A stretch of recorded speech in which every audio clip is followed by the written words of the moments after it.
virtually again Professor Dr. Zhang Yanqiu, Deputy Dean of the Institute of Community with Shared Future at Communication University of China, Beijing, will share her wisdom on how cultural harmony can be achieved through these initiatives. Welcome, Dr. Chen. Okay, thank you very much for your introduction. Thank you very much. Okay, so dear Ms. Samara Gao, head of the Department of Political Science at Benazir Bhutto University, and also dear Mr. Khalid Taimur Akram, Executive Director of the Pakistan Research Center for Community with a Shared Future, and of course, dear colleagues at the Shaheed, Benazir, Bhutto Women University. It's a very glad and a great honor for me to have this opportunity to talk with you. And yeah, this is Professor Zhang from Communication University of China, Beijing, and to say good afternoon to everyone. As you know, the world is facing old and new challenges. There are many more reasons for us to promote dialogue and cultural harmony when addressing the international issues at hand. So that is why our President Xi Jinping raised the global civilization initiative, and which is expected to inject, fresh and strong energy into the common development and the progress of human society in a world fronted with multiple challenges and crises. So as you know, that this is also the third initiative China has put forward for global governance to follow the Global Development Initiative and the Global Security Initiative, which are the two major initiatives that has been raised. So it is another major public product provided by the world, provided to the world by China. So in spite of the differences in history, culture, political systems, and development phrases, I think we all agree that countries, including China and Pakistan around the world, share the common aspiration for peace, development, equity, justice, and democracy, and freedom, of course. Those are the common values of humanity. At the same time, we all like to have a better future. So for the better future of all countries, including China and Pakistan, which lies in the close connection, not only in economic cooperation, but also and political trust, but also on the understanding of each other's culture. And that is a very, very important. However, which is also a quite challenging job for us. So first of all, I think respecting each other's culture to be tolerant at the same time is a very, very important, which means we have to be open-minded. And in that case, we have to learn the history and the context of each other's culture. For example, in China, we eat with the chopsticks. And in other countries, people eat with the bare hands. That might be, hard for each other to understand, each other. And at the same time, for example, in China, it's a boy's family prepare houses and the wedding for the new married couples. But in India or the other country, I was told that it's a girl's family spend more on weddings than boys.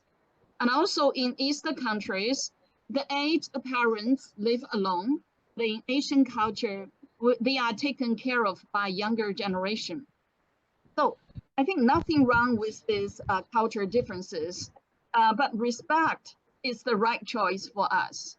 So, the history of China and Pakistan in struggling, we struggled for national, independence, and which make, the people value the importance of unity, harmony, inclusiveness, and mutual respect. So the initiative is particularly important, considering the destructive challenges that the world is facing, such as, terrorism and climate change, and also the other, geopolitical confrontations. So, in China, we believe countries, whether it's a big or small, strong or weak, we should all respect the diversity of a culture. And each country has its unique culture. For example, it's a media culture the same. a lot of countries adopt the so-called liberal media culture, but in China, we practice different, media culture.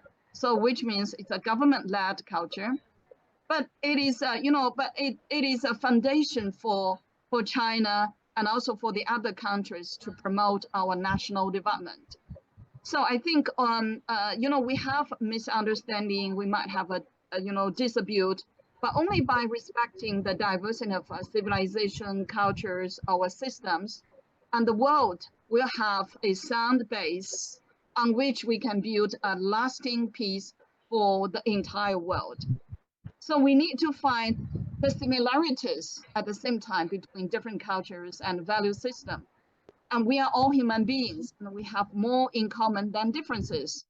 And for example, during the pandemic, and China, donated and provided a total of 2.2 billion doses of COVID-19 vaccines, and also other, facilities, and which is based on Chinese culture that when a disaster strikes, help comes from all sides. But however, this effort may be unfortunately criticized as a vaccine diplomacy. So we need, a lot of dialogue and conversation over this. And secondly, this initiative advocating the common values of humanity, highly valuing the inheritance and innovation of a civilization and nations, should uphold the principle of equity, mutual learning, dialogue, and inclusiveness. And that is, that to say all countries should, refrain from imposing their values or models on others, and also from stroking, ideological confrontation. An example is, in China is the children education in Xinjiang or Tibet. Xinjiang share border with Pakistan, and also we share a lot of cultures. So, but however, some Western countries in the media, criticize and even misrepresent the children's education in Xinjiang or in Tibet, which regarded as forced, into some centralized boarding school, and learning Chinese was also criticized.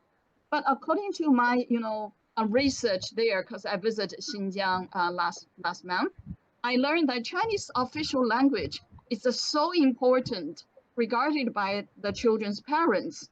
They think that's important for the children's personal growth and their, future life, better life. But they say, why not my child learning Chinese? So it is good for their children and also good for the national solidarity and building, of course. So I think, in this case, I would say, we need responsible media. We need, effective communication between, China and Pakistan. Even when I came across a number of, journalists from Pakistan, they are doing research or training in China. They think, the media information about China, about Xinjiang, issue is not that rich. So we need a more collaboration in the, promoting mutual learnings and dialogues and inclusiveness through the media. So thirdly, the Global Civilization Initiative call for jointly promoting, international people-to-people exchange and cooperation. And we all know that people-to-people exchange is so important. But I'm very happy to see that many, many young people nowadays, they study in China. And as a university teacher in my university, for example, we have about, I think maybe less than 100 of students from Pakistan. They mainly study, they study the program in English. It's not that challenging. And they do, international communication studies, for example, in my university. And I think, I learned a lot from them about, your culture. But at the same time, they became the culture ambassadors between us. And they help us to, they write thesis and they help us to organize visits. So, next week, I will visit Pakistan. And I will meet my student and my friend there. Of course, I will meet Mr. Khalid. And, you know, he's also ambassador between China and Pakistan by, you know, running the Center for Community with a Shared Future, which we really appreciated. I believe this kind of a communication among universities, think tanks, you know, youth groups, it's so important that will play a very positive role. So to conclude, I believe that only by respecting the diversity of a civilization and culture will it be possible for the changes to be conducted among different cultures and eco-bases. And, you know, we respect each other, we respect diversity of civilization, and respect, you know, the differences between each other. So at the same time, we disagree with any kinds of a military and economically, you know, control of the other countries. So it's not good to impose one's values or ideologies onto the other. So I think only in this way we can, you know, build a better future and a community with a shared future. And the world will united and for the lasting culture, harmony, and global peace. Oh, thank you very much. I hope to see you in Pakistan. Thank you. Thank you very much.